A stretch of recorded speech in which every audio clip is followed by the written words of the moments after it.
What is it? Well, it's called a randomizer, and it's fitted to the guidance systems and operates under a very complex scientific principle called potluck. Now, no one knows where we're going. Not even the Black Guardian. Not even us.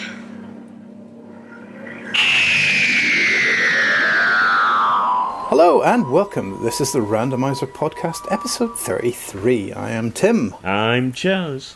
And I'm John. Welcome, John. We have John Isles with us once again. Thank you for having me back. I just missed Gareth by an episode. I know. Yeah, exactly.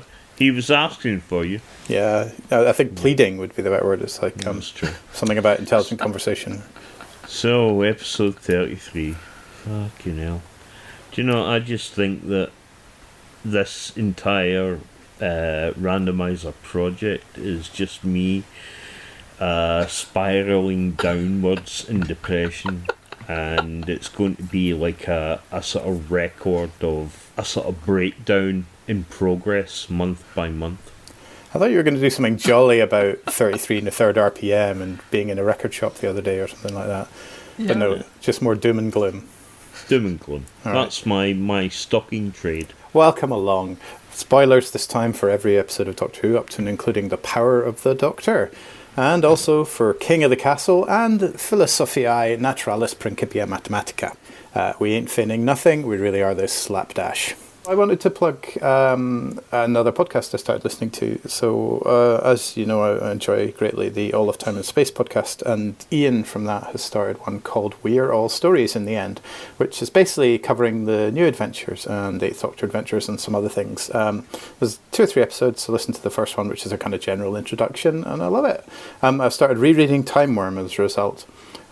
Although I did think when they mentioned it on AOTAS that it was Wirral Stories in the End.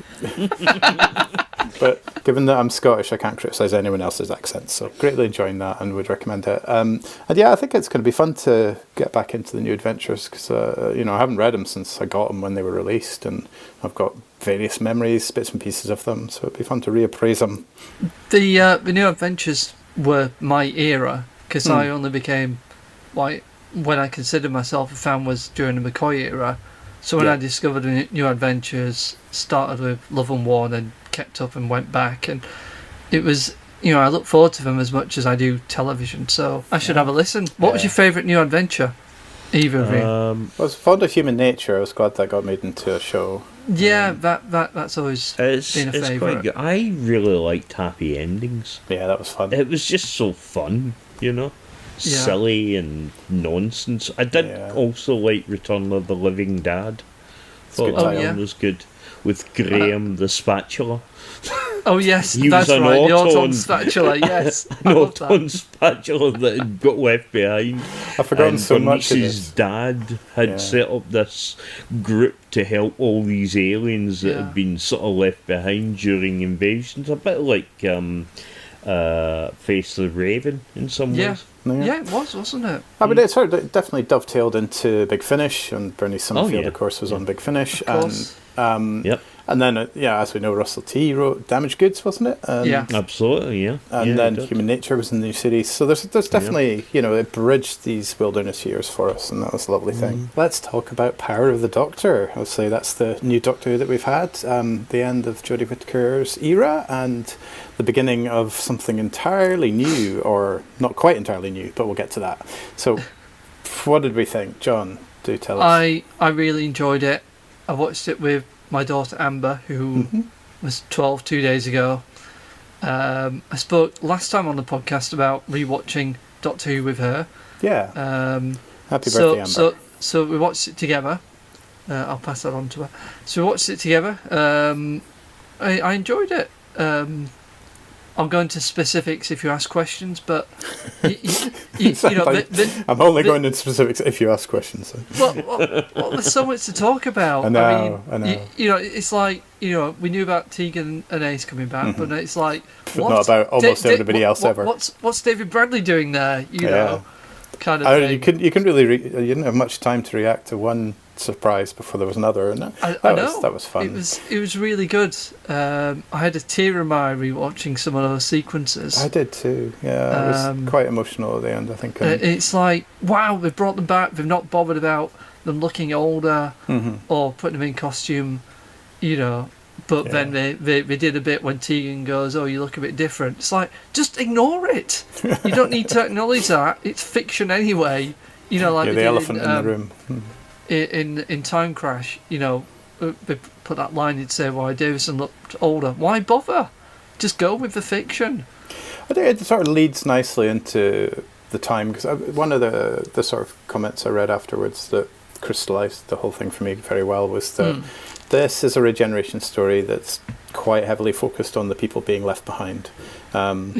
And so, I loved that Tegan and Ace both got a little moment with their doctor via the hologram for a bit of closure. And I'd said before I'd be happy if Sylvester was there, but, then there's like more and more and more. That was great. Chaz, what did you think? Yeah, I mean, the fan service was really good. I liked, seeing the companions at the end. I thought that was very sweet. And it was... I wasn't as keen on the sort of other doctors bit at the telegraph pole, because they kept morphing and it was actually quite bad CGI, the way they were doing it. It just... I mean, for example, Bradley, looked like a Japanese anime at one point because his eyes were bloody big.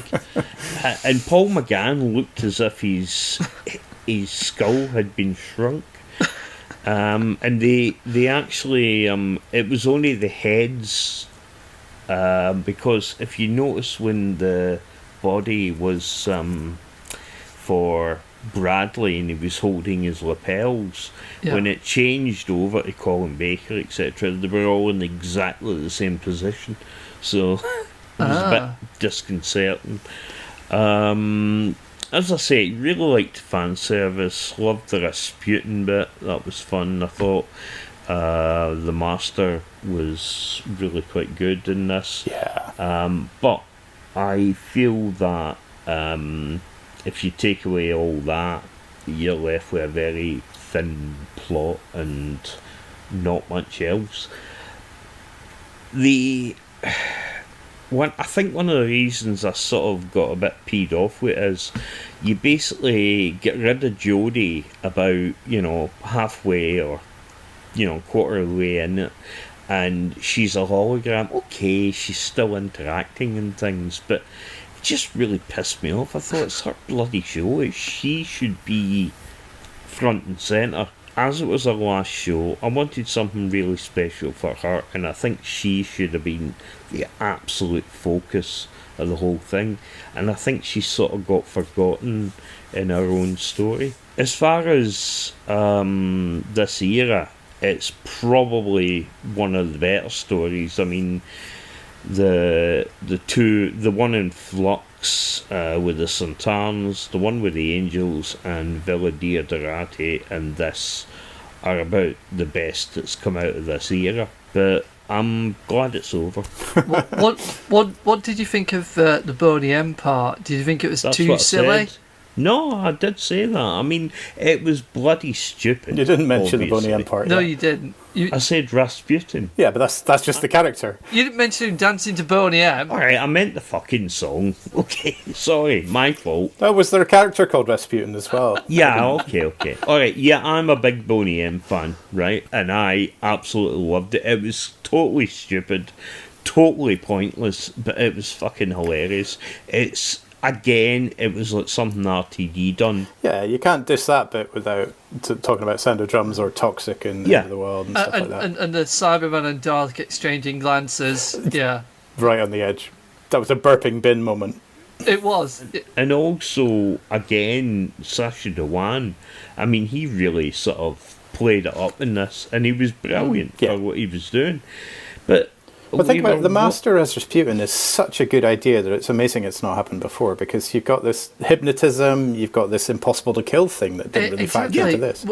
In fact, when Kate Stewart talks about the master's face being in these paintings, she says Rasputin, not the master. So does that mean the master's always been Rasputin? Well, I did wonder if is the real monk tied up in a chair in a basement or in a miniature doll Exactly. somewhere. Is that why Yeah, he's there in 1916? Because he he just just always happens to Rasputin. he just happens to be Rasputin. That was about the time when Rasputin was killed. So, Yeah. and his body was never found. So, Oh, you know, right. he was basically shot, stabbed, poisoned, Yep. and drowned. Oh, And, yeah. He you fell know, into the so- Matrix. He Yeah, was basically. absorbed by the Source. In fact, there's a line in Buffy where they're talking about Rasputin, and Buffy's wondering if actually maybe he was a vampire. Yeah, close. Oh, I got a few little scattershot notes. Great fun, lots of strange nonsense, many cool bits. Unit, they make their tables out of very stern stuff to withstand Cybermen guns. Sasha Dewan, wonderful. He's genuinely crazy, this master, isn't he? Yeah. He's scary when he threatens Yaz. And he's very missy when they take him away, that whole captured scene. It's a lot of yeah. missiness to him. Yeah. Your dad was an idiot, or whatever. Yes, or, correct. or like having an analogy to humans. That's not such a good line, but the dad was an idiot once. Lovely. An interesting thing as well with the fan group, the companions group, and Kate said about recruiting and Yeah. stuff from. So, one thing I did take from this is a really good little open door to Oh, yeah. spin-offs and Yeah. things. That I thought that was possibly one of the best things about it. Should that group be called Companions Anonymous? It could be called Linda. That was a lovely thing at the end as well. It was really sweet. Who was the empty chair for, do we think? Polly. Sarah, maybe? Sarah, No, Polly, possibly. Dodo? No, well, Dodo was dead in other media, in Doctor Who media. Yes. Who killed so- Kennedy? Yeah. Spoilers for Who Polly's Killed Kennedy. Still alive. Although and stuff, apparently but- Annika Wills was asked but wasn't available, so maybe it was for her. Yeah. Well, you're convinced she was in it, but I think we were just glimpsing Kate Stewart in the long shot. Annika Wills has been very vocal about her not liking the current era. Oh, right. So I don't think she was interested. Do you mean you, specifically the Chibnall Jodie era or the whole new Chibnall Jodie era.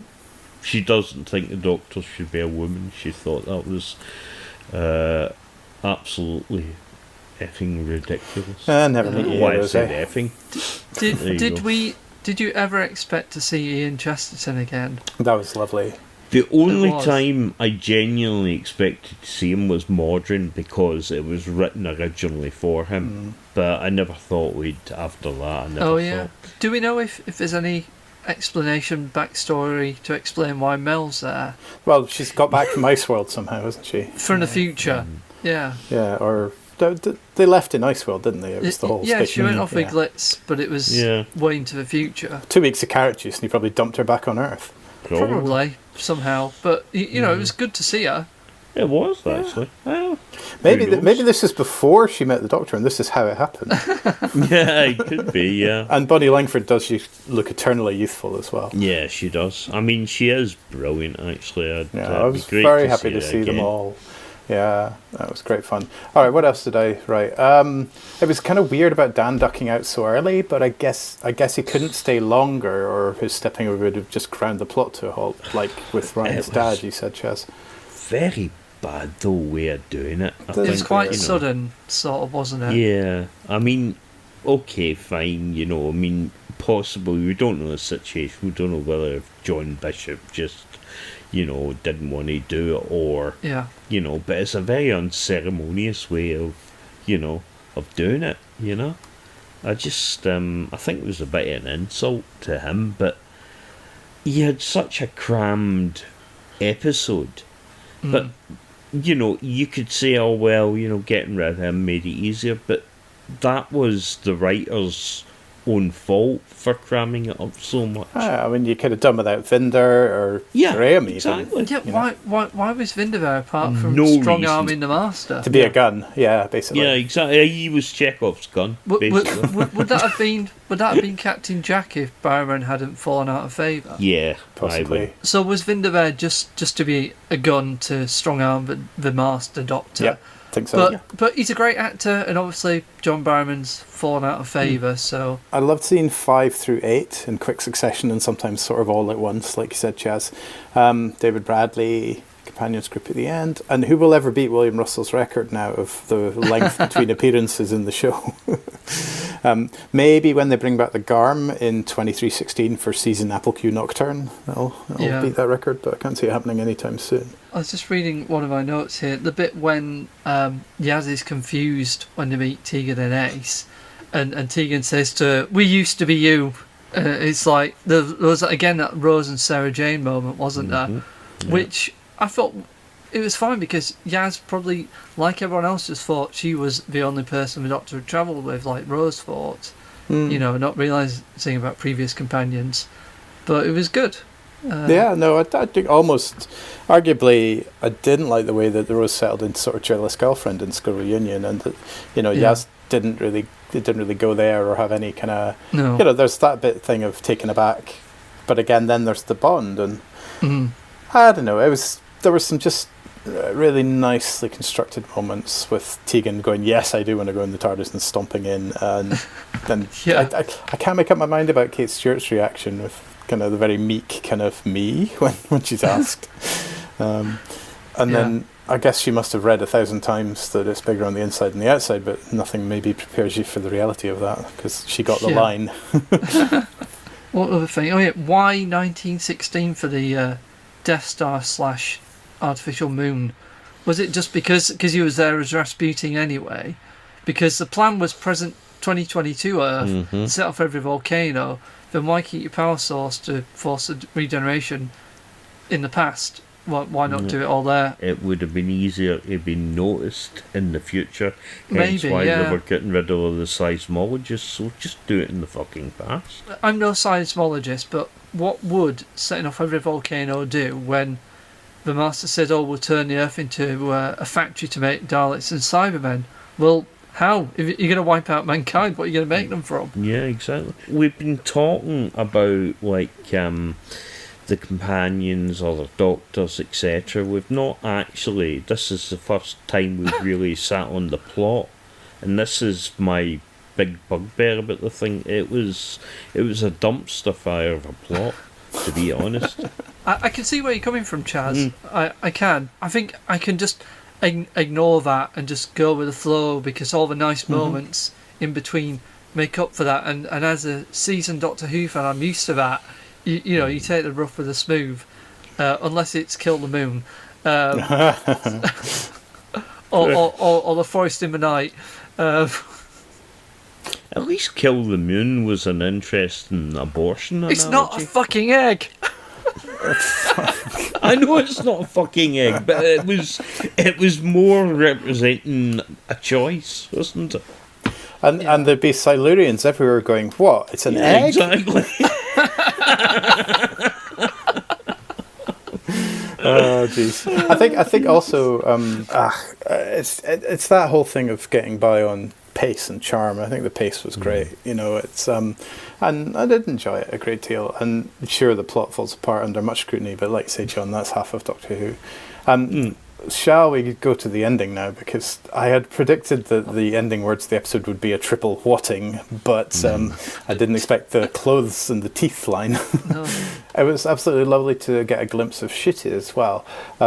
So I have an inkling that who we saw in that clip might actually not be him, it's the Doctor yet, and I'm not quite sure why I think that, but maybe it's because he's playing this angry line and the wording of it that feels undoctory. I don't know if that feels like that to you. It looks like he's wearing Tennant's shirt and tie, like Matt Smith was post-regeneration. Well, that's so that might be something from the end of these anniversary specials. But yeah, we got like 2 or 3 seconds of him, didn't we? It's like, wow! And we got nothing to go on. Also, the interesting thing is that Tennant's costume is not Tennant's costume, but it's enough of a similarity to be. He's got the blue coat, but it doesn't go down past the, past the knees. It's a bit shorter. He's wearing a white shirt. The tie is not pointed. It's sort of cut at the end. And he's wearing a waistcoat. He's not wearing a suit jacket, and he's wearing sort of tartany trousers. It's almost as if somebody's taken the idea of Doctor Who and sort of just, that'll do. There's little hints that there's a kind of, there's something unusual. I mean, obviously it's unusual, but while we're talking costume, we'd said back at Spyfall that it looked like the Master was cosplaying Patrick Troughton, so finally that reaches its apotheosis. Yeah, the Master cosplays every Doctor ever. I rewatching it, I noticed he's wearing David Tennant's tie. That's what the little square pattern is. Yeah, I'm sure Tennant wore one like that. And he's wearing the celery, the jumper, the scarf.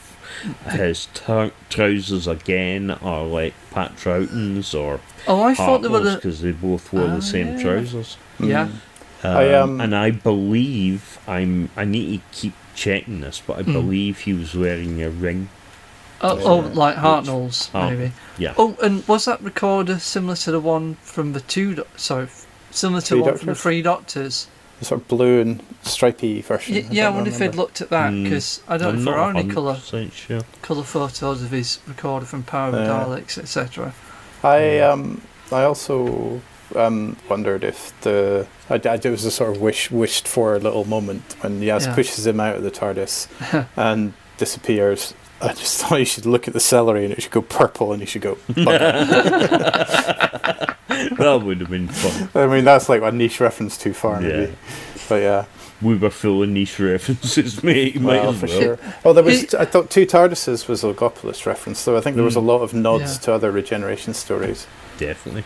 Well, the advertising, such as it actually was, Twitter every sort of day or so they were doing a picture of a previous Doctor with a quote, their sort of last words, and then there was an official trailer on the Sunday that showed a few seconds of Power of the Doctor, and then it actually, for the very first time, they basically went back and showed previous Doctors regenerating in their words and stuff. That was and a it good was trailer. interesting because that's been going round since it came back, a sort of idea of fans make these trailers and they have my life has always been this, and you see other Doctors, but the official team have never put anything together like that until now.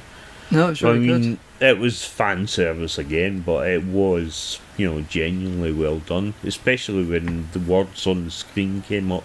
It's the end, but the moment has been prepared for. Yeah. That is a line that's stayed with fandom forever, hasn't it? Yeah, exactly. Hold that thought. I haven't watched Logopolis recently, but I have reached it in my rewatch, so that's coming next episode probably. This special was to coincide with the centenary of the BBC, but it felt more like a 60th anniversary special for Doctor Who, bringing back past Doctors, past companions, We had John and all Martin, these of course. references. So it's like, what is going to be there for the 60th to do, other than a new story with, maybe Beat the Meep or whatever, Spoilers for the up and coming special, possibly. I loved it though, but I just thought, why not save this for the anniversary? I counted 9 Doctors in that, is that right? 5, 6, 7, 8. Fugitive is 5. Then we've got 13th is 6. Yeah. Master Doctor. Master Doctor, I'm not sure if I'm counting him or not. No. Who are the other 2? Bradley first. So one more. I'm missing one more. Oh, we're counting David Tennant as well then? Oh, yes. That's number 9. Oh, and Gatwa. So we're not counting the Master. And it's although Gat was only a you trailer, can't so count he doesn't Gatwa because he was actually in the trailer, not in the episode. All right. Best part of the episode. Yeah, exactly. Oh no, I sound like Chaz. But it was interesting seeing Jo Martin, because obviously she's part of the era. And having more than 2 lines as well, which was nice. Yeah. And still a hologram. The only Yeah. time she's actually appeared is in Fugitive of the Doctor. I'd forgotten that. She's And- only appeared once in real life. Yeah. then.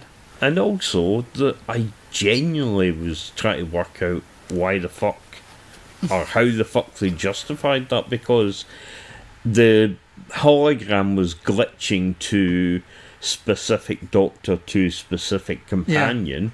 Well, Yaz didn't know she was the Doctor because they'd written a brilliant bit in the Yeah. episode where they kept the companions busy for about 30 minutes with John Barrowman doing fuck Yeah. all with the plot. Yeah, because she says last time I saw you, you were a tourist guide.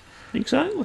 Did you notice Jodie Whittaker was wearing the dark blue version of her coat in that Mindscape? I did think after the glorious visual of the kind of weird floating house in flux, then we were somewhat let down by the the precipice of the Doctor's existence being represented by a really busy telegraph pole. Yeah.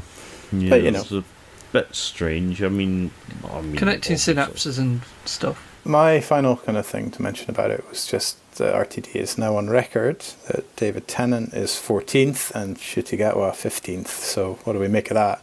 Apart from the fact the numbers are entirely arbitrary, but It's all Robert Holmes' fault for putting a limit on the regenerations. Should have just shut up about it and that would have been Which better. episode was that now? Was that Deadly Assassin? Deadly Yeah. Assassin, yeah. It fit a plot point, which is great.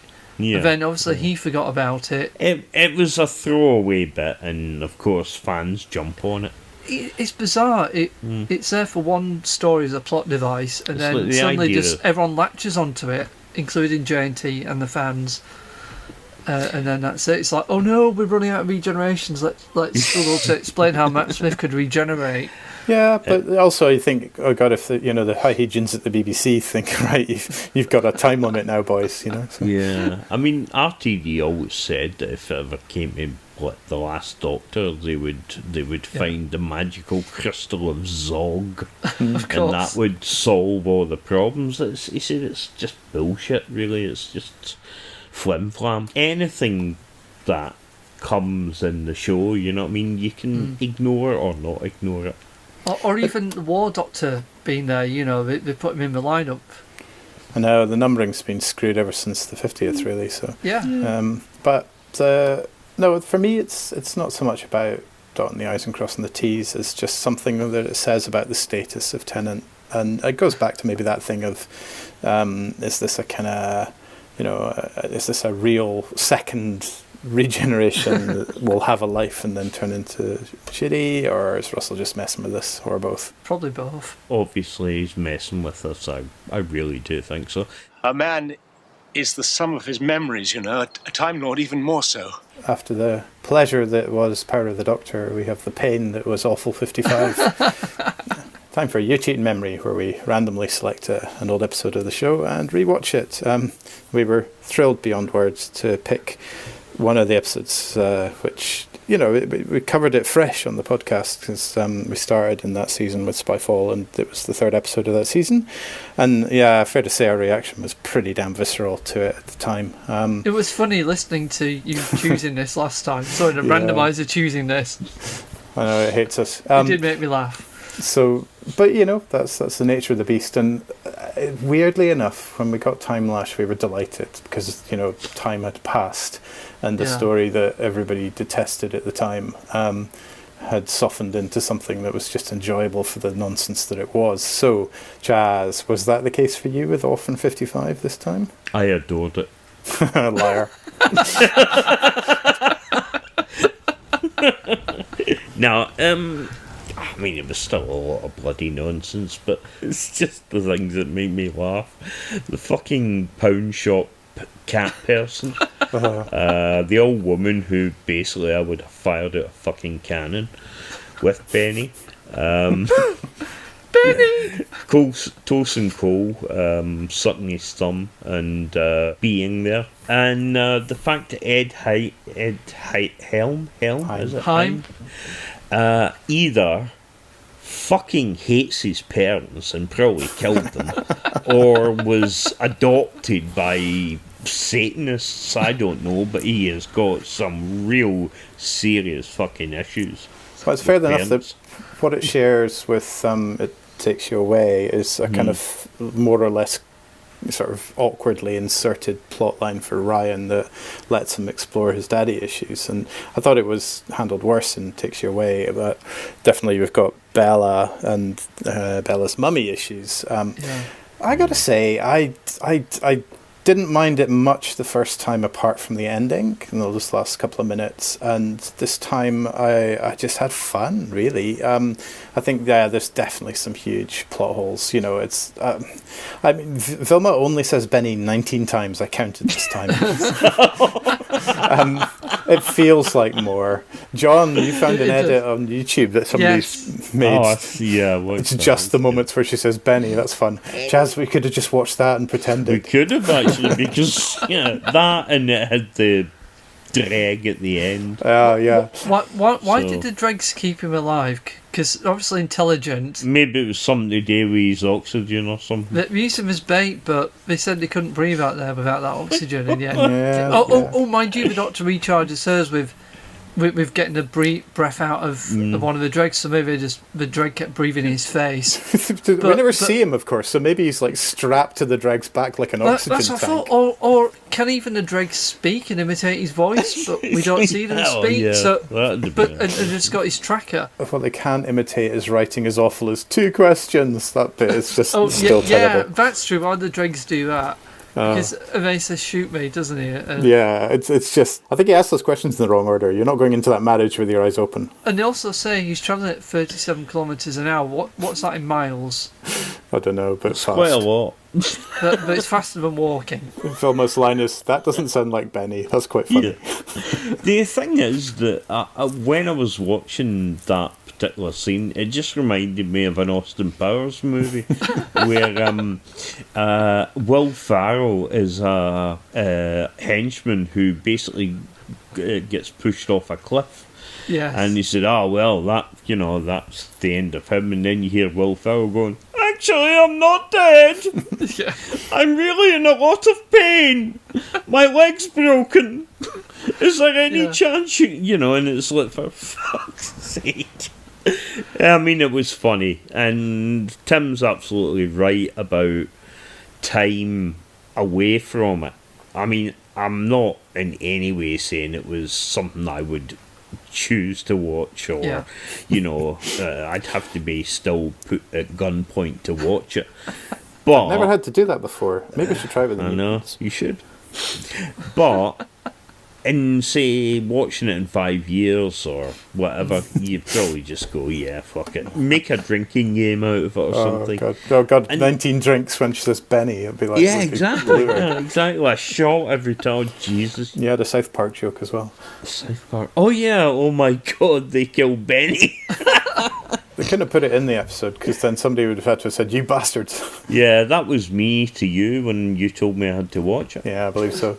No, but as we said before, Hyphen is just a terrible costume, and the dregs are better in close-up and in the dark, but they're far from awful. They do look like hikes. But it's Ravelox all over again as well. The underground station. Yeah, all that said, I think it looks great, and it has a really good pace. And here's the thing that really surprised me this time. I was not appalled by the ending this time, which I would fully expect it to be. The eco message. Yeah, it was still a bit preachy, but I've totally softened on it. The old age will do that to you. But it's, I don't know why. It was just maybe just a shock the first time, and I do think that they should be using their time and space machine to rescue Kane and Bella. But it fit better. It didn't jump out as much as the first time through. So, yeah, I don't know. It's not my favourite episode for sure, but I'd still, I didn't want to gouge my eyes out or whatever it was you threatened to do last time, Chess. Did you manage to squeeze it in watching it again, John, or just? I did. I watched it this afternoon. It was only 2020, but it feels like much longer. It's been a packed few years. Yeah. The hopper virus bit's a bit weird. The doctor catches it in a crisp packet. Yeah. What else? The bits with the dregs stalking Ryan and Bella was quite well done. And also speaking of Ravelox, the bit where Ryan says, "Why is this vending machine say made in China?" I mean, how far in the future is this? Maybe it's a very old vending machine. Yeah. They reused the name. It's on New Earth, isn't it? Oh, yeah, I suppose. Does that tie into continuity with New Earth then? Almost certainly not. Because I don't think they'd bother to get it to tie in, would they? Well, I'll put it this way, if that's a spreadsheet that exists, it's probably needs a supercomputer to run it. On New Earth, aren't humans don't exist anymore? They're all... Oh, Cassandra's the last human, of course. Yeah, she's the last purebred. Yeah. Look, when I give the word, press the button. The big one? Yes, maybe it works in conjunction with the others. We can be sure of one thing. When we select a new episode, we won't be as frightened this time. Well, I don't know. Unless it's mutants. Telly snaps. You ready for this? Brace yourselves, anything could happen. Here we go. All right, well, let's try and find out. Now, what could it be? The Visitation. Oh. Yeah, I'm happy about that. Brilliant. Oh, I'm well up for that. Hooray, a few. It's like we've got two like game ending scenarios here, and one is selecting the mutants, and the other is selecting the telly snaps. Yeah, Dalek Master Plan. Oh yeah, the Master's Dalek plan was quite a cheeky line. Yeah. So That's funny. Quite right good. on the edge again of Burping Bin. Yeah, I thought that. Burping Bin is my benchmark now for stuff that's just a little kind of, I'm a bit like, not sure. You know, it's like farting fucking aliens, you know. I think burping bins is a better label than farting aliens, Tim. So keep using it. God, farting bins and burping aliens, even. That could be the title of a book. Yeah, so it could be like new short trips. Yeah, that'll be Russell T Davis's next memoir. Your report? We found and destroyed the enemy.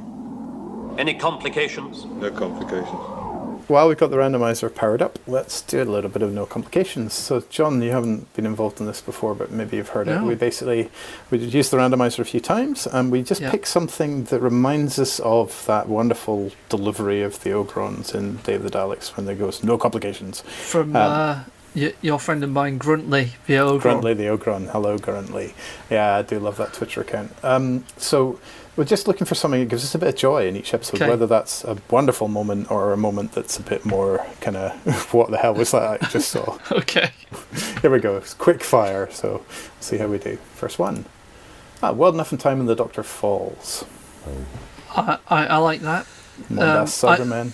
I genuinely didn't realise that it was John Sim in disguise. I thought it's an actor in makeup, but I just never thought it could have been him. I thought it was Rasputin. Maybe. I just thought they got a young actor to play an old character, for some bizarre reason. That was very good. It's a shame they blew it in the Next Time trailer, really, isn't it? Yeah. That is really. What about you, Chaz? Joy from that episode? It's difficult to say joy in the scene I'm Doom and thinking Gloom of. one, yeah. The fun bit I really liked was Missy coming out of the TARDIS going, "Hello, I'm Doctor Who, and these are my companions. Thing 1 in exposition." Yeah, nice. I thought that was fucking brilliant. Let's do another. Yep. Spearhead from space. Shoes! Thunderballs. Oh, yeah. Classic window crashing scene in that whole dummies come to life. Thunderbolt sarcasm. That was the sort of beginning of the country yokel in Doctor Who. Yeah, I think you're all right. through the Pertwees and War, Big Ben Josh, and all these other people. Fucking brilliant. The Doctor's singing in the shower. Oh, yeah, and his tattoo.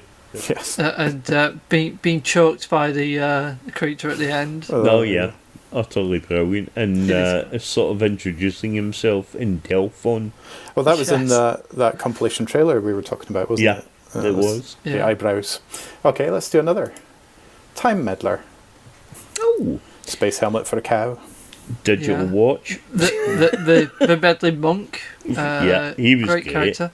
That was one of the first in the repeats, wasn't it? Yeah. The 92. Loved it from the beginning. Well, the shock of having another TARDIS, another one of the Yeah. Doctor's people. First member of all the carry-on actors. Yeah. Interfered in Doctor Who. But All yeah, right, Peter Butterworth, I'm sure I'm going to have a letter from Leggy to say, "It wasn't fucking in carry-on." You can use email, Leggy, All right, Yeah. the Beast Below. What I didn't like was the little boy being called Timmy. Did you like that Scotland had gone independent? Yeah, I did there you love go. that. That was brilliant. Bad boy, Timmy. Right, moving on. One more. The Doctor's wife. All of it. It is rather brilliant, but I kind of really like the bit where House Michael Sheen says, "Fear me, I've killed hundreds of Time Lords," and then the Doctor goes, "Fear me, I killed them all." Yeah, that's a good comeback. Yeah, that is Nice very one. good. And Michael Sheen was, although it was only voice, it was rather cool. And I did like the sort of callback by going into the previous console room and stuff. That was Yeah, and those endless corridors with Amy and Rory. Oh, and those scenes were oh my good. God, they killed Rory. I know, again. Was that the season where he died every episode? Near enough. So Rory is the Kenny of Doctor Who. Yeah, he really Yeah. is. Oh, there we go. That was no complications. We will have further lack of complications in future. Hurrah. All these corridors look the same to me. Well, it's time for Which Corridor Is This? Because I have been down a hell of a lot of corridors since last time. Like Amy and Rory. Yeah, exactly. Endless corridors. I've had a big sort of burst of watching the show, the old show, and I had reached Shada and I watched that, and then I've basically watched almost all of season 18. I have got as far as the end of Keeper of Traken just this very day. I've got a few notes, and let's keep it briefish. So I'll just chip in my notes, and then you can chuck in a thought or two, and we'll move on to another story. So what I wrote for Shada was just great animation, a lovely Douglas Adams script, and of course about a 15th of the plot of Dirk Gently. I haven't seen all of the episodic version of Shada. I watched the feature-length version they did first. Yeah. What's different? Do we end up with like a 5-minute episode 6? Because what's different between them? I haven't watched both side by side. Okay. It's silly and it's brilliant. I don't think you can judge it accurately though, because we've never got a proper feel for it. Even I feel like this is as with, close like, as the I've ever come. Actually, Yeah. I think the Paul McGann version is sort of, is rather interesting because it's sort of the first time we'd seen it all in one. Oh, that's true. You No know. switching media or Yeah, whatever. yeah. And of course that was then the actual end of the sort of time tunnel sequence and the last of the diamond logo, or Yeah, was well. it? I didn't mention that yet, actually. Of course, they've revealed the new logo, and it is the regenerated diamond logo, which is exciting. Yeah, it is actually. I mean, it genuinely is, but it's like, okay, we've got a new logo. Can anybody think, right? I've got pizza and coffee in. We're going to be at this all night. What about the diamond logo? Meeting adjourned. Fuck. Yeah, they went home early for that day. But no, maybe it'll just be for next year as well. For the diamond Possibly. anniversary. Yeah, I mean, it Yeah. does make perfect sense. And But it's a lovely logo. And RTD has confirmed that they won't change the collection spines, which is just beautiful. Talk Yeah. about fan he service. actually did do that on I think Instagram. if anything else, apart Yeah. from anything else that the man has done, he's a wonderful writer. He's pushed forward equality and rights and so on. But that deserves a night. that basically proves how much he realises fandom is OCD of fandom. Of course, and I'm sure he had his collection of Doctor Who videos with the mismatching spines, so he knows where we're coming from. He's felt our pain. Yeah. Lovely. Well, let's crack on into season 18. So we talked about Leisure Hive not that very long ago in the podcast that came up on the randomizer. Yeah. Somebody did say Famazi, but John, do you want to chip in? Because I love the Leisure Hive. It's one of the stories I remember from my childhood. I was 6 or 7 when it went out, and it was brilliant. And just the imagery of the corridors stuck in my head from childhood. And when I saw it on video, it was like, wow, this is brilliant. it feels so fresh coming hard on the heels of season 17 and the new titles and the theme and everything. It's just The flashy camera work and stuff, all the Quantel or Paintbox or whatever it was they had. Yeah. There's a confidence to it which is really nice to see, I think watching the season almost back to back, there's a real kind of confidence visually in the storytelling that is great. Yeah, it was definitely saying this is a new era. JT made a difference. So he liked by the man, and but he then- came in and kicked ass straight away, didn't he? Yeah, the theme tune, Yeah. the titles. Love it. Yeah. An interesting thing was that when I rewatched it with you, Tim, that when I first watched it, I really hated it. I was bored by it. I didn't like it. And when I rewatched it with you, it was an absolute joy rediscovering it. It was brilliant. It was funny. It was clever. And like you say, it had a massive dose of confidence with it. Yeah. And Megalos, I think, was the strongest in my head. Strongest association in my head with the Target cover, and the Cactus Doctor image is so clever. And there's so much of that in this season in terms of just iconically striking things. I mean, we're about to have the kind of police box in Logopolis. Yeah. But, on the way there, I mean, Warrior's Gate, we'll come to it. But the other thing that I remembered from my childhood was just the word dodecahedron rather than the prop itself. And being quite fascinated by what is this strange, powerful shape or object or thing. Absolutely. Jacqueline Hill was in it as well. I always have to remind myself that she's in it. Well, I wondered why Barbara was so cross with the Doctor. I mean, it must have been fascinating for her going back after all that time. Yeah, well, and then Ian goes and turps her recently. I wrote down part 2 that Adaward's just so charming as Romana, just leading the baddies literally around in circles in this jungle. The episode is under running. Yeah. In fact, they're all quite short, aren't they? She's very lucky with the timing of the city door. She sort of steps through it to catch her breath just in front of all these heavily armoured men when the door closes. But the setup's very much here where there is a bit of a weakness. You feel like the jungle set was a lot smaller than the writer imagined, and the director couldn't quite conceal the fact. But to compare that with Keep Her Trucking, where I thought the grove in Keep Her Trucking felt big, in a way that probably wasn't. What else? The Doctor is lucky that they've got so much mumbo jumbo before they actually get on with sacrificing him. It gives them time to rescue him. And a slightly clumsy blow it all up ending, but I loved it, visually striking. And just some CSO with the kind of screens of Solfathura and all of that stuff they're really starting to strut their stuff with sort of visual storytelling and building environments. With CSO, and see more of that to come in Warrior's Gate, of course. So it's full circle? Full circle, yeah. We are in E-Space. It's a great first episode. It's really creepy and a proper good sci-fi plot and a good mystery setup, and Adric isn't annoying yet. That part 1 cliffhanger, K9 and the Doctor watching the Marshman come out, is another strong childhood memory of mine. The Marshmen know a lot to the creature from the Black Lagoon, of course, but they make a great entrance. How many classic Doctor Who moments involve something coming out of the water? Obviously, we've got 3. The Daleks. But at least 4. Yeah, at least 4. 5. Yeah. Sea Devils. It's the airplane scenes again. K9 has been upgraded to 4-wheel drive or something because he's brilliantly all-terrain capable. He gets they gave him caterpillar tracks. Right. Yeah. I love his little theme, his musical theme in that episode as well. Can't remember it, but that's probably for the best because I just hum it otherwise. And I just generally love the music of this era. It's it's brilliant. The Leisure Hive's a great soundtrack. Meglos has a great soundtrack. Yeah. But when they released those Radiophonic Workshop, they didn't do the full season, but they started putting them as bonus features, didn't they, on the DVDs? So you can listen to them in full, and they're brilliant. I just had a cassette called Doctor the Music. I think I had a lot of this era on it, and also things like the Sea Devils. Were there 2 volumes? I might be. Volume 2 had most of the radiophonic stuff.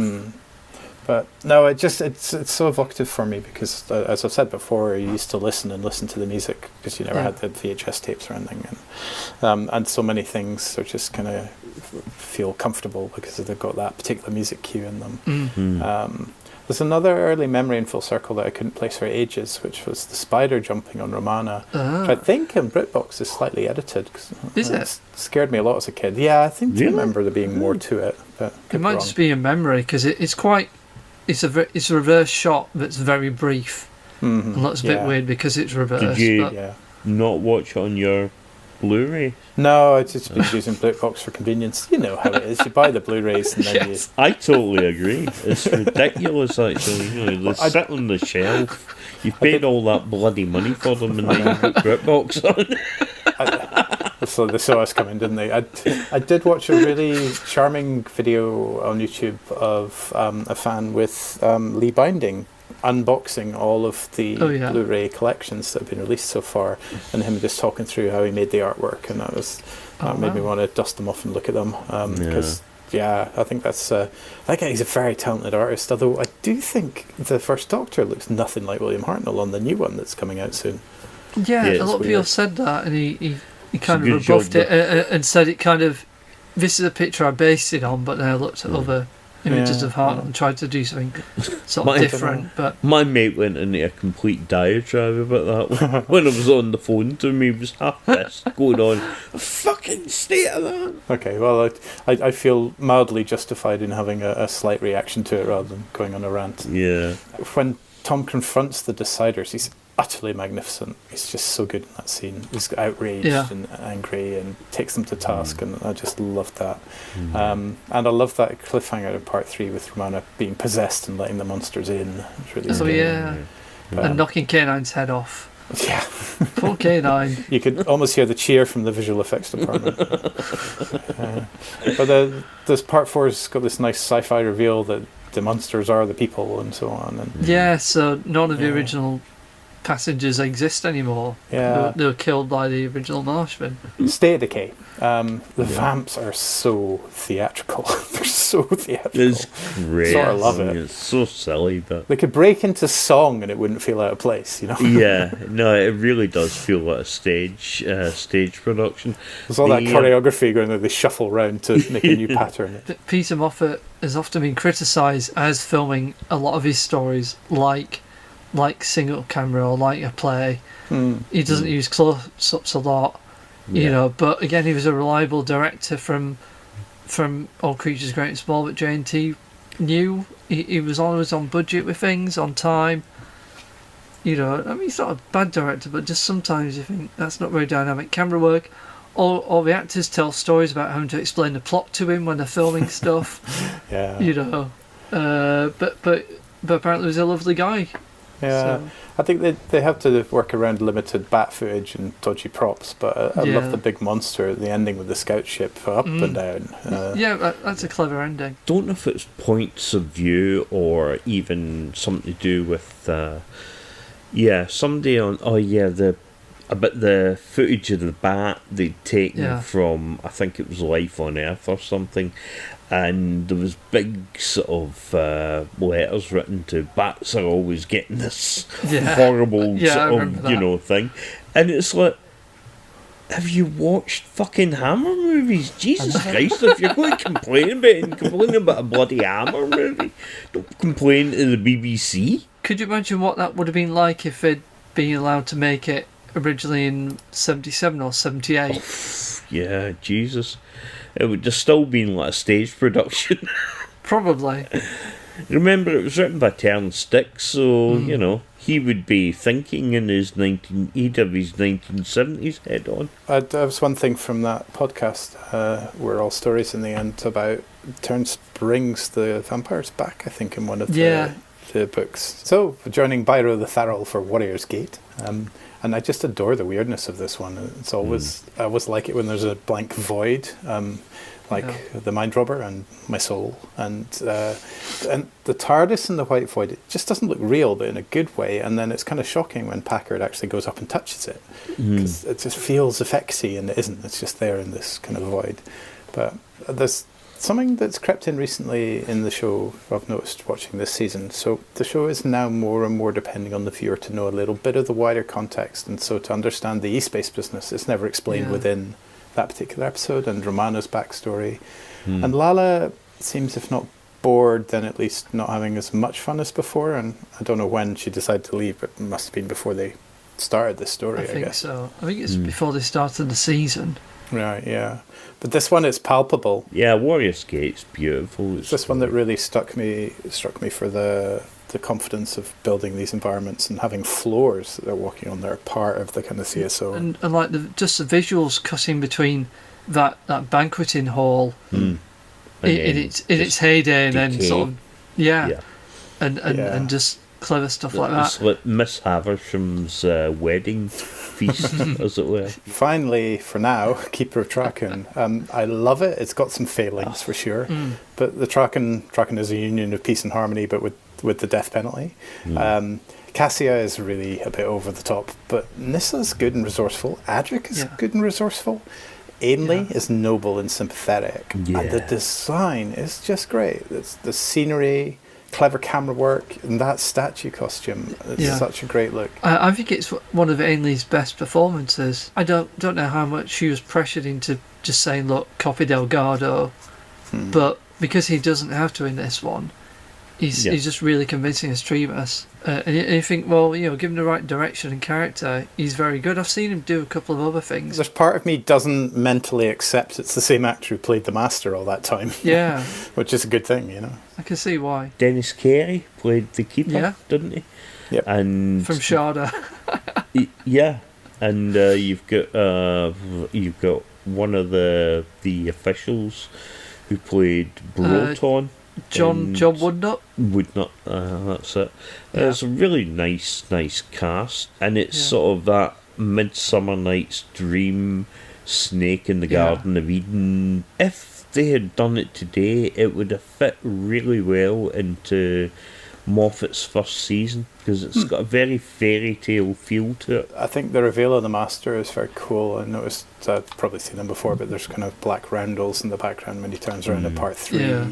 And the cliffhanger with the statue on the Peeper's chair is just great. Oh, yeah. There's a lash-up gizmo, which I always enjoy, but it's Adric who makes it with Mrs. Help this time. So. Yeah. And the last thought I had with this one, I noticed that Tom, he does this thing of not looking at people when he's talking to them. Oh, yeah. Doesn't Matthew Waterhouse mention that?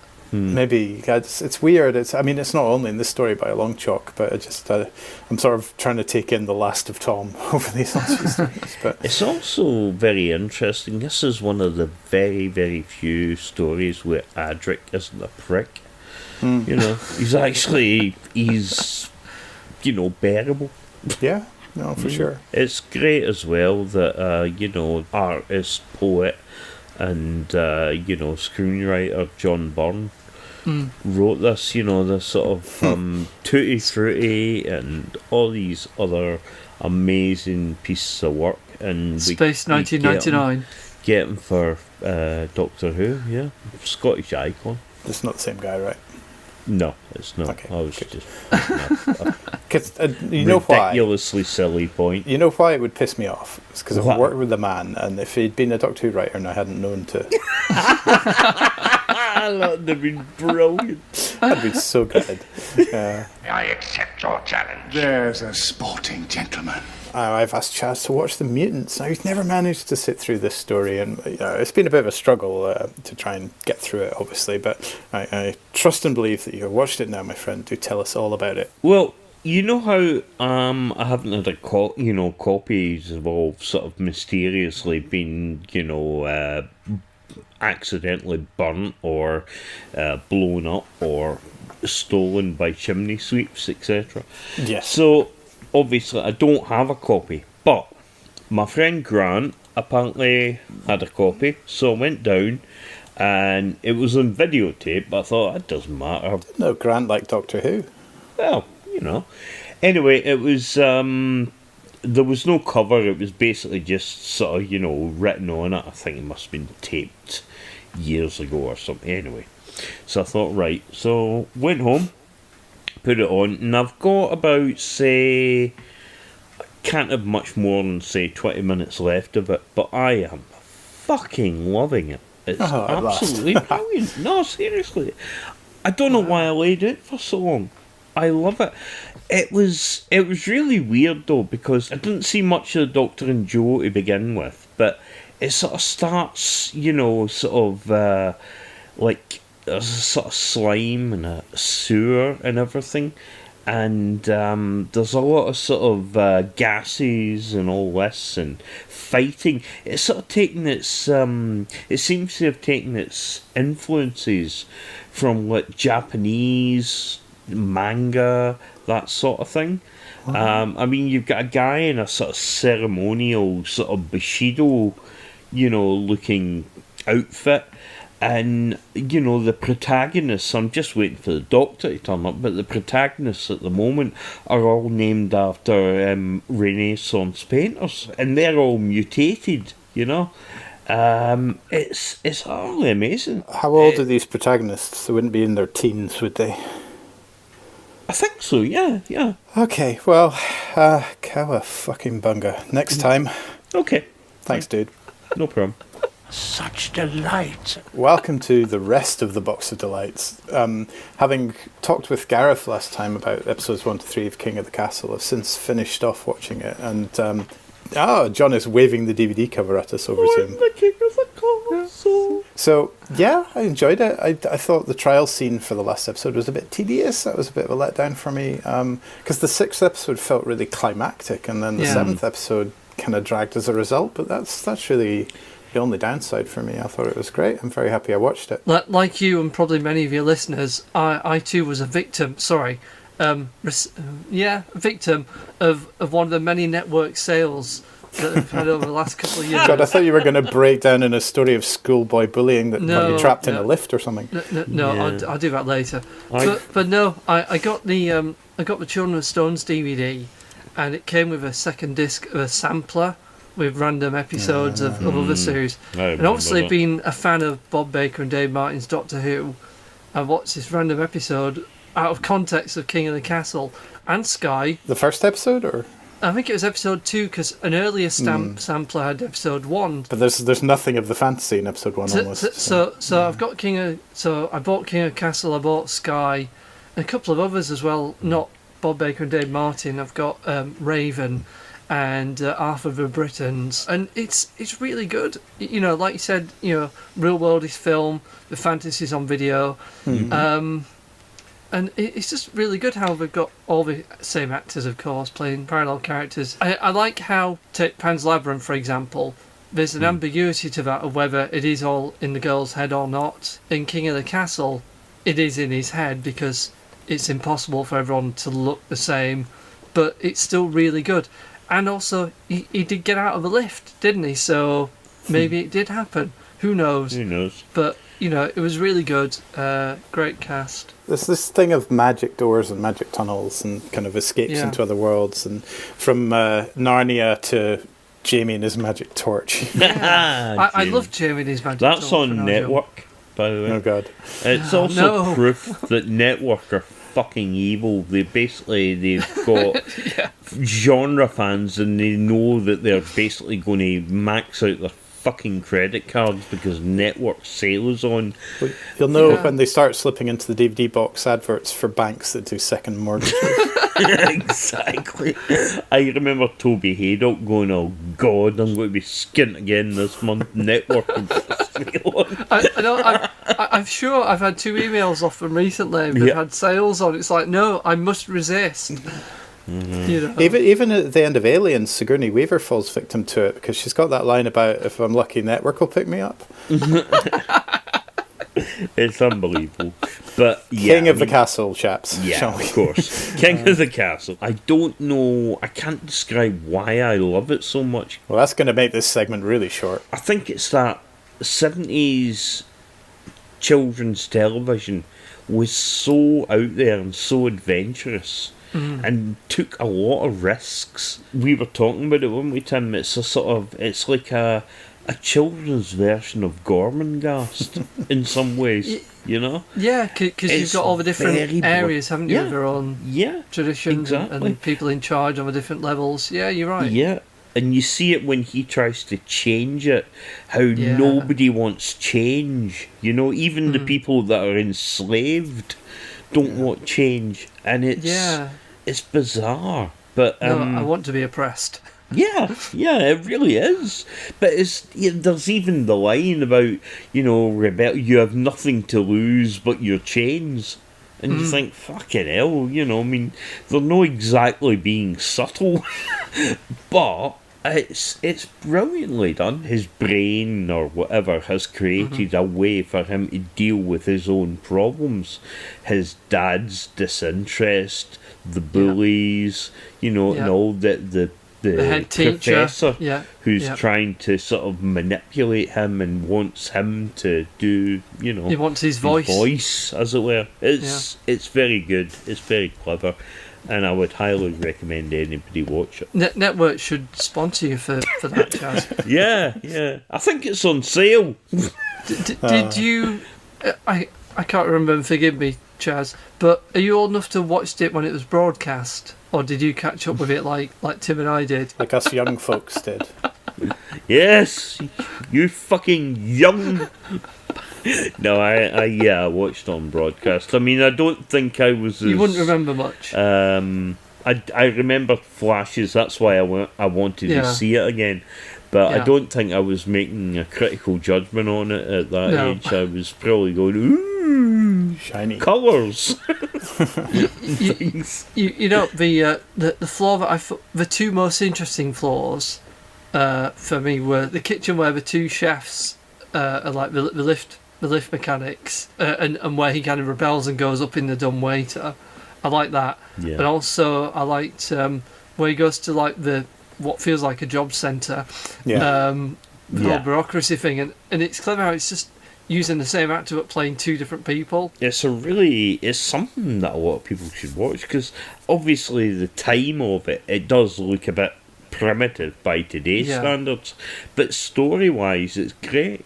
You know? Oh, definitely. Like you said, it's his neglectful dad. Yeah. It's his stepmom who wants to buy his affection. Yep.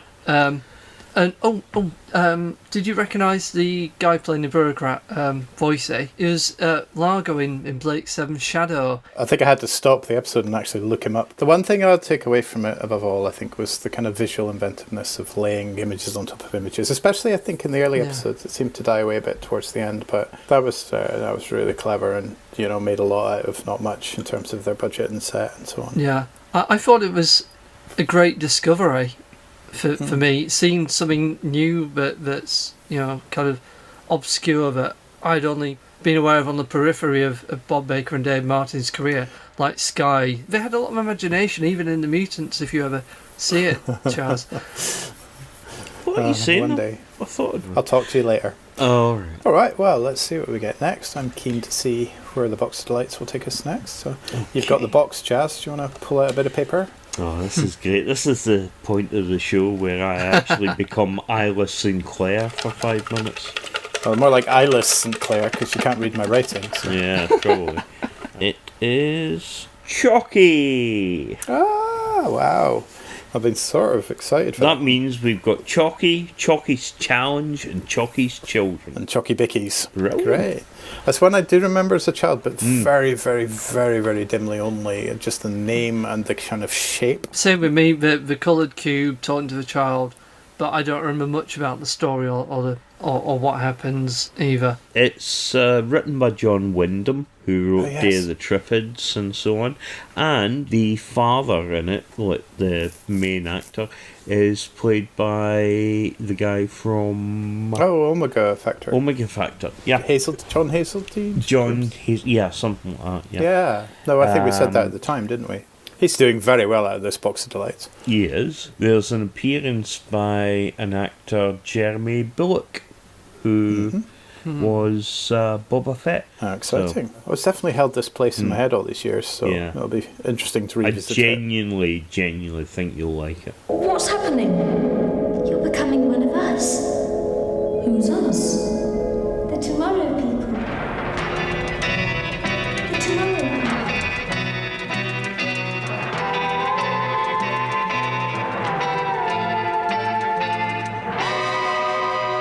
And now we're going to wrap up by talking about the Tomorrow People. So after a while away from the jaunting adventures of the Homo Superior. Jaunty, yeah. Well, we watched The Secret Weapon story, which actually I've got to say is the best one yet. It's a nicely written blend of spy fiction and the Tomorrow People's sci-fi. Well, until the utterly rotten last episode where the most passive Prime Minister ever sorts it all out for them. I mean, the guy doesn't bat an eyelid at being kidnapped by teleport and even acts as if they did him a favour by saying at the end, is there anything I can do for you? But that aside, otherwise I thought Steve and John Elizabeth are all pretty solidly acted now, and that's why they're bringing in Tyso to make up for it. He's a new Kenny. Is that what you're saying? Tyso. I like the idea that, again, they're kind of bringing in diverse characters and they're not all posh or whatever. And I've seen a couple of stories after, so it's not a spoiler, Tim. He's a bit better when you see him in action properly. Good. You'd have to be. There is an interesting little thing about Tyso. Not so little, really. Now, he's actually, like, really sort of big guy, you know? And he deals in porn videos. Yeah. This is the actor we're talking about. Yeah, the presumably, actor. It's not a I can't plot point, remember no. if he starred in them or he was basically just like Distributor? sort of distributor, that sort of Right. thing. Yeah, It's interesting how we can wildly vary between stories, because I don't know what was going on in Roger Price's head. He writes weird comedies like A Man for Emily. They write serious ones like Secret Weapon or Doomsday Men or even, you know, Red and Green. But yeah, it's just interesting, and it's all played seriously, and as you say, they're all convincingly played. Even the fact that it's a low budget, it still looks great, like in that hospital ward, the lighting and the setup. this is definitely the one that tried to go in a sort of, you know, an interesting direction with this. It certainly was the one that looks the best, but Tomorrow People is always hit and miss. What I would genuinely recommend people to do is, if they are in any way interested in Tomorrow People, buy the Seek DVDs. professional help. Yeah, well, buy the DVDs, give Network the money because they definitely need it, Yeah. and listen to the commentaries on them, because the commentaries They are- make it even funnier. They really Next to do. the Doctor Who commentaries, they're the best TV audio commentaries out they there. are. I remember saying at the outset that, oh my god, am I going to have to go back and do all the commentaries? And I kind of want to Yeah. now. Yeah, you really won't I've regret it. I've been assimilated. See? But I did. I actually properly cheered when Chris appeared to rescue. I was so happy. The guy that played him, Chris Chittle, was is Emmerdale's Eric JR, Pollard. isn't he? Okay. Yeah. And I always liked him in the Tomorrow People. He's really good. He's one of the best actors in that. Yeah. But that's not saying much. And he was also in the Italian Job as well. Was he? I don't remember that. He blew the bloody doors off. Oh, was that him? Yeah, that was him. I'll be looking at that in a new light next time I There you watch go, it. see? Star power. That's what it needs. Getting back to the actual episode, I mean, you've got the idea of militarising or weaponising the Tomorrow People Exactly. and their, you know, which is a sort of overused trope now. But back then, I'd say only the likes Manchurian Candidate, but that was more brainwashing. But this is kids' TV commenting Yeah. on it, and you know, Roger Price says Elizabeth's saying we're not going to be used as weapons, or like the government's using taxpayers' money to, you know, to do all this. No, it's pretty good. It's quite serious stuff. I think Roger Price genuinely believed all this stuff he was saying. He wasn't just doing it for entertainment. And you've got your first, say, shady Tomorrow person, the young woman. The telepath that works for Colonel Masters, who didn't break out but has kept some ability. Yeah, she was really good, that actress. She's really interesting. This is definitely the best of the bunch so far. It's only taken 4 seasons. I know. Or 3 seasons, whatever. Only 3. Come on, give it credit. Yeah. I've always had an absolute love of it, and I know it is a pile of shit sometimes. But I don't care, because I would watch this, you know, over anything. I really would. Lovely stuff. Well, since we've basically used up the whole extra hour that we got last night when the clocks went back, I think we better bring this to a close. It's the end. But the moment has been prepared for. 9 times out of 10. Thank you, John, for coming. Is there anything you'd happen to like to plug? Yes, I've been part of Tripod's cast with my friends Danny and Rebecca Ray. Yes, where, very good it is too. I'm very fond of the tripods. Where we've had some moderate fun and success from it. You got some of the actors on and everything, didn't you? So Yeah, we got to interview John Shackley, Jim Baker, Kerry Seal, and Robin Hayter, the main four cast, and Richard Bates, the producer, and we got to speak to 2 of John Christopher's grown-up children, Nick and Rose Jude, who were very supportive of our podcast. So we talk about the books, we talk about the TV show, the video game, and you know we're doing something else now called I Don't Do Sci-Fi, because Danny's the non-sci-fi fan of our hosting team, so we're going to subject her to various things. So we're starting off with Stark Ops for our first episode. So quite excited about that. But made me think of Mitch Ben's song "I Don't Do Disco." But yeah. But no, it's good. It's good doing other people's podcasts as well. Yes, that's so much easier than doing your own. Thank you for having me. Oh, anytime, my friend. Thank you for listening. If you'd like to get in touch, or if you're the lover of a Russian queen, we can be reached by email at randomizerpodcast@gmail.com. You can leave us a voice message at anchor.fm/randomizer, or follow us on Twitter at randomizerpod. And in all cases, Charles Octoloni. That is randomizer with a G. One job. Can I just interject, and you can insert this later, so to speak. It was really good to see. Bet you say that to all the boys. Stop it. It was good to see a Shad back. I thought it was a really good creation. Yeah. For a fraction of a second, I was like, "What's a Shad?" An idea for the future is for understudies for actors. You could just have a clone of that actor. That's good. You should write a Black Mirror. I could walk around to your house and read I it don't in the time. fucking. But you're a bastard. What? Did I put the mutants in there? Did you? Yep. What else did it say? Worth a try. All right, well, pick another as one. I've already watched it several times, forgot about that. I think we'll have to go for another one. I'm glad you were here to witness that, Joe. We should try one drunk episode, but you would have to heavily edit it. Yeah, because I don't at the moment.